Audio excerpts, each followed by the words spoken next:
Time இப்போ ஒரு 8:48 ஆகுது. 11 மணிக்கு எனக்கு ஃபர்ஸ்ட் ஷோ படையப்பா. இப்போ தான் திருநெல்வேலியிலேருந்து ஷூட் முடிச்சுட்டு வரேன். போகிறேன், குளிக்கிறேன், டப்புன்னு ரெடியாக படத்துக்கு போகிறேன். எனக்கு தலைவர் போகிறது இல்லை.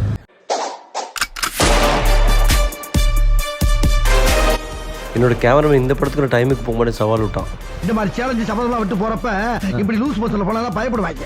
செம்ம அலைச்சல். ஆனால் தொடர்ந்து ஷூட். எனக்கு வேலூரில் ஷூட் முடிச்சுட்டு, பாண்டிச்சேரியில் ஷூட் முடிச்சுட்டு, கர்நாடகாவில் ஷூட் முடிச்சுட்டு, இப்போ வந்து திருநெல்வேலியில் ஷூட் முடிச்சுட்டு, இப்போதான் சென்னைக்கே வரேன். எனக்கு நிறைய வேலை இருக்கு, நான் ரொம்ப பிஸி. மின்னல் நேரத்தில் போயிட்டு இருக்கேன். என்னையா ஓட சொன்னா உருட்டுற? ஏன்னா இன்னைக்கே லேட்டு.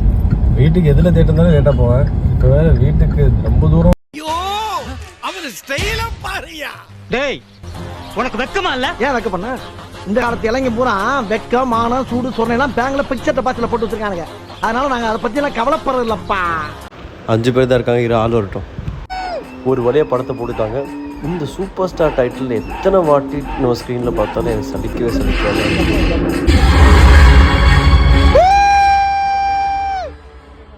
கரெக்டாக ரஜினி என்ட்ரி போய் ஃப்ரெண்டு வந்துட்டா, கூப்பிட்டு போகணும். பார்க்க முடியுமா தெரியல, கூப்பிட்டு வந்துடுறேன். நினைச்ச மாதிரி தலைவர் என்ட்ரினால பார்க்க முடியல. Just a minute. நீங்க உங்க விருப்பத்தை சொல்லிட்டீங்க, என் விருப்பத்தை. இந்த படம் பார்க்கும்போது இப்பதான் தெரியுது, நீலாம்பரி ஆக்சுவலாக கிரீன் ஃபிளாக் தான். நான் படையப்ப இடத்த வந்து நீலாம்பரி கல்யாணம் பண்ணிட்டு செட்டில் ஆகிட்டு போயிட்டே இருந்திருப்பேன்.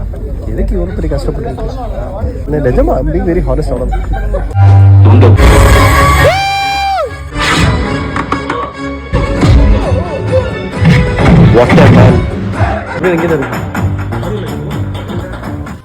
ஒரு வழியாக படையப்பா மூவி முடிஞ்சிருச்சு. திருப்பி இந்த மாதிரி எனர்ஜெட்டிக்காக நம்ம தலைவரை பார்க்க முடியாதுன்னு கஷ்டமாக தான் இருக்குது. பட் ஆனால் அப்பப்போ இந்த மாதிரி சில பழைய படத்தை ரீரிலீஸ் பண்ணுங்கள். Feels good, feels happy. Happy birthday தலைவா.